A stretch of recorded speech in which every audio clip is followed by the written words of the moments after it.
Hello friends, இன்னைக்கு நம்ம 10th standard Tamil இயல் 2ல் தொகா நிலை தொடரை பற்றி பார்க்க போகிறோம். ஒரு தொடரில் சொற்களுக்கு இடையில் சொல்லோ உருவோ மறைஞ்சு வராமல் வெளிப்படையாக பொருளை உணர்த்துச்சுன்னா அது தொகா நிலை தொடர் எனப்படும். இப்போ தொகா நிலைனா என்னென்னா மறைஞ்சு வரக்கூடாது, வெளிப்படையாக வரணும். இது 9 வகைப்படும். எழுவாய் தொடர், விழித்தொடர், வினைமுற்றுத்தொடர், பெயரெச்சத் தொடர், வினையெச்சத் தொடர், வேற்றுமை தொடர், இடைச்சொல் தொடர், உரிச்சொல் தொடர், அடுக்கு தொடர். எழுவாய் தொடர்.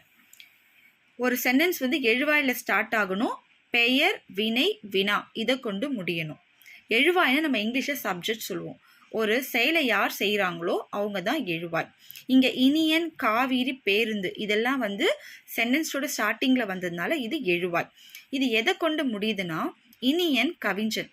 கவிஞர் என்பது ஒரு பெயரை கொண்டு முடிஞ்சிருக்கு. காவிரி பாய்ந்தது. பாய்ந்தது ஒரு ஆக்ஷன், அதாவது வினையை கொண்டு முடிஞ்சிருக்கு. பேருந்து வருமா, ஒரு கொஸ்டினை கொண்டு முடிஞ்சிருக்கு, அதாவது வினாவை கொண்டு முடிஞ்சிருக்கு. நெக்ஸ்ட் விழித்தொடர். ஒரு சென்டென்ஸில் விழிக்கிற மாதிரி வினையை கொண்டு முடிக்கணும். விழிக்கிறதுனா நம்ம கூப்பிடுறோம் இல்லையா, அதுதான். எக்ஸாம்பிள், நண்பா எழுது. நண்பா என்று ஒரு நண்பனை நம்ம கூப்பிடுறோம் நண்பா அப்படின்ட்டு. எழுதுன்றது ஒரு வினை, ஒரு ஆக்ஷன். ஸோ வினையை கொண்டு முடிஞ்சிருக்கு. நெக்ஸ்ட் வினை முற்று தொடர். வினை முற்று தொடரில் முதலில் அமைந்து பெயரை கொண்டு முடிவது, அதாவது பாடினால் கவிதா. வினை முற்றுன்றது ஒரு ஆக்ஷன் முடிஞ்சிருக்கணும், முற்று பெற்றிருக்கணும், அதான் வினை முற்று. ஸோ அந்த வினை முற்று தொடரில் ஃபஸ்ட்டு ஒரு வினை இருக்கணும், அது ஒரு பெயரை கொண்டு முடியணும். கவிதா என்பது ஒரு பெயர். நம்ம சில நேரத்தில் நினச்சிப்போம் வினை முற்றுன்னா ஒரு ஆக்ஷன் முடிஞ்சிருக்கணும். சில நேரத்தில் நம்ம நினைப்போம் கவிதா பாடினால், இதுவும் ஒரு வினை முற்று தானே, அதனால் கவிதா பாடினால்னு நம்ம எழுதுனா கரெக்டுன்னு நினைப்போம். பட் ஆனால் தப்பு. அது வினைமுற்று தொடர்ன்றது பாடினால் கவிதா, அதுதான் எனது வினைமுற்று தொடர், ஒரு பெயரை கொண்டு முடியணும். நெக்ஸ்ட் பெயரெச்ச தொடர். எச்சனாலுமே ஒரு இன்கம்ப்ளீட், முற்று பெறாத வினைன்னு அர்த்தம். ஸோ ஒரு முற்று பெறாத வினை பெயர் சொல்லை கொண்டு முடிவது தான் பெயரெச்ச தொடர். ஃபஸ்ட்டு கேட்டன்றது ஒரு வினை, இது இன்கம்ப்ளீட்டாக இருக்குது, முற்று பெறாமல் இருக்குது. பாடல் என்ற பெயர் சொல்லை கொண்டு முடியுது. அடுத்து வினையெச்ச தொடர். இதுவும் ஒரு இன்கம்ப்ளீட்டான வினை, முற்று பெறாத வினை. எதை கொண்டு முடியணும், வினை சொல்லை கொண்டு முடியணும். பாடி என்ற முற்று பெறாத வினை மகிழ்ந்தாள் என்ற வினையை கொண்டு முடிஞ்சிருக்கு. அப்போது பெயரெச்ச தொடர்னா பெயர் சொல்லை கொண்டு முடியணும், வினையெச்ச தொடர்னா வினையை கொண்டு முடியணும். அதோட ஃபஸ்ட்டு ஸ்டார்டிங் வேர்டு முற்று பெறாத வினையாக இருக்கணும், அதாவது கேட்ட, பாடிய அந்த மாதிரி முற்று பெறாத வினையாக இருக்கணும். அடுத்து வேற்றுமை தொடர். வேற்றுமை தொடரில் வேற்றுமை உருபு வெளிப்படையாக தெரியும். மொத்தம் நமக்கு 8 வேற்றுமை உருபுகள் இருக்குது.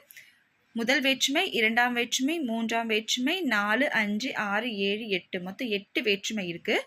அதில் ஃபஸ்ட்டு வேற்றுமை எழுவாய் வேற்றுமை, லாஸ்ட் வேற்றுமை விழி வேற்றுமை. நடுவில் இருக்க 2, 3, 4, 5, 6, 7 ஐ, ஆல், கு, இன், அது, கண் இப்படி நம்ம ஞாபகம் வச்சுக்கலாம். எக்ஸாம்பிள், எடுத்துக்காட்டு, கட்டுரையை படித்தால். இங்கே கட்டுரையை வருது இல்லையா, ஸோ இது இரண்டாம் வேற்றுமை உருபு. அடுத்து இடைச்சொல் தொடர். நிலைமொழியில் பெயர் வினை சொல்லுக்கு முன்போ பின்போ இடைச்சொல் சேர்ந்து வருவது. எக்ஸாம்பிள், மற்றொன்று கிடைத்தது. இதில் மற்றொன்று என்பது நிலைமொழி, கிடைத்தது என்பது வருமொழி. அப்போ நிலைமொழி மற்றொன்றில் மற்றென்றது ஒரு இடைச்சொல், மற்ற கூட்டல் ஒன்று, ஒன்றுன்றது ஒரு பெயர் சொல். ஸோ பெயர் சொல்லுக்கு முன்னாடி வந்திருக்கு, அதுதான் இங்கே சொல்லியிருக்காங்க. வினை அல்லது பெயர் சொல்லுக்கு முன்போ பின்போ இடைச்சொல் சேர்ந்து வருவது. ஸோ மற்ற என்ற இடைச்சொல் ஒன்று என்ற பெயர் சொல்லுக்கு முன்னாடி வருது. எங்கே வருது, நிலைமொழியில் வருது. இதுதான் இடைச்சொல். அடுத்து உரிச்சொல் தொடர். உரிச்சொல்லுடன் பெயரோ வினையோ தொடர்ந்து வருவது தான் உரிச்சொல் தொடர்.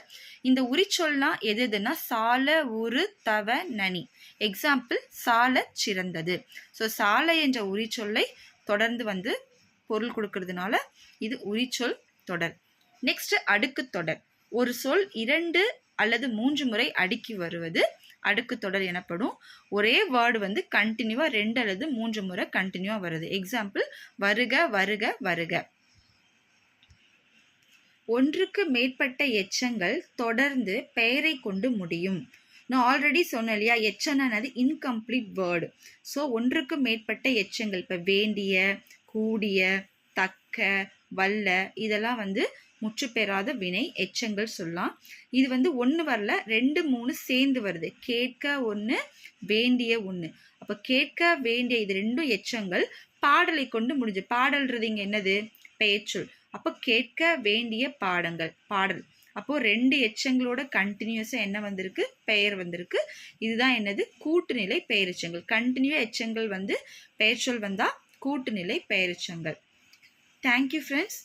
நம்ம இன்னும் அடுத்த லெசனை அடுத்த வீடியோவில் பார்க்கலாம். தேங்க்யூ ஃபார் வாட்சிங்.